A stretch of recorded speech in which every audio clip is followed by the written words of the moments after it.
ये बात करीब 850 साल पहले की है, जब सुल्तान मुइजुद्दीन शहाबुद्दीन गौरी अफगानिस्तान के शहर और अपनी राजधानी गजनी में विलासिता की महफिलें सजाते थे और अपने सलाहकारों की समझदारी की बातें सुनते थे। इसी तरह की एक पारंपरिक महफिल सजी हुई थी और वहां मौजूद सभी अपने प्रदर्शन और हाजिर जवाबी और छंदों और गजलों के साथ बादशाह का मनोरंजन कर रहे थे। इसके बदले में उन्हें पुरस्कृत और सम्मानित किया जा रहा था।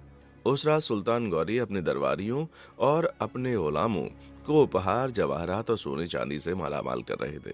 उनमें से एक दरबारी मतलब गुलाम ऐसा था जिसने दरबार से बाहर आने के बाद अपना सारा इनाम अपने से कम हैसियत रखने वाले पहरेदारों, सफाई करने वालों, गुलामों और दूसरे काम करने वालों को दे दिया। जब ये बात फैली तो सुल्तान के कानों तक पहुंच गई। उसके मन में इस दरिया दिल इंसान के बारे में जानने की इच्छा पैदा हुई कि आखिर ये उदार व्यक्ति है कौन। तब किसी ने सुल्तान को बताया कि ये उनका गुलाम कुतुबुद्दीन ऐबक है।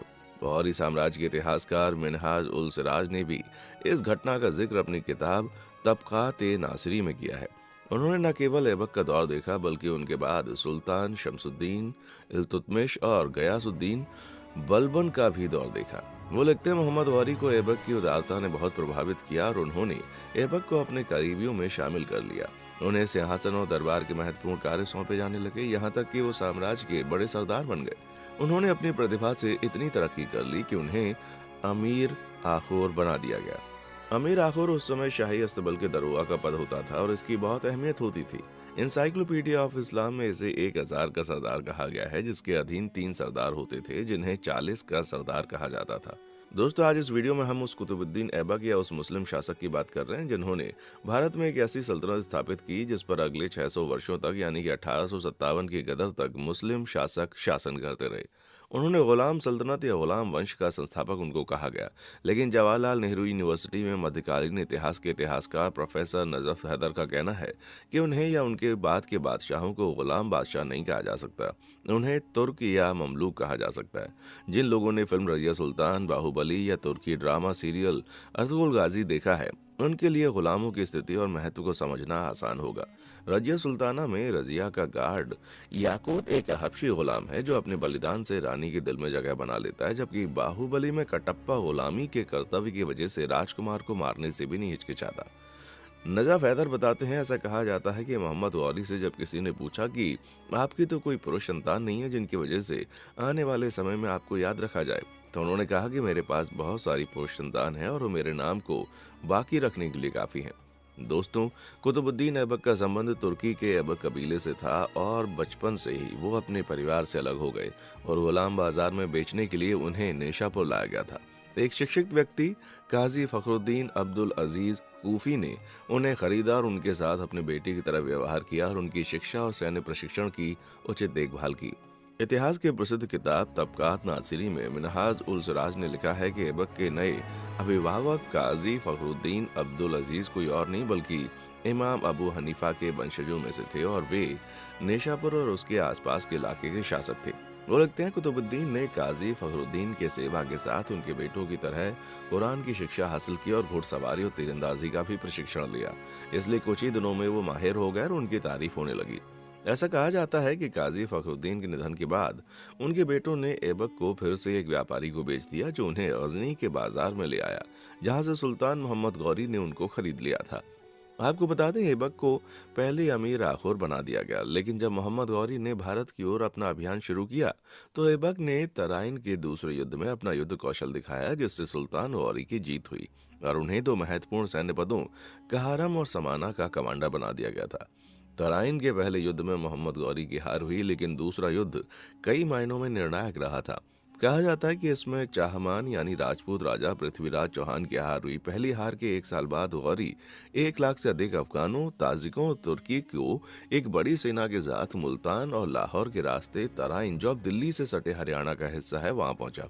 यहाँ पृथ्वीराज की 3 लाख घुड़सवार और 3000 हाथियों की सेना ने उसका रास्ता रोक दिया और एक भयंकर युद्ध हुआ।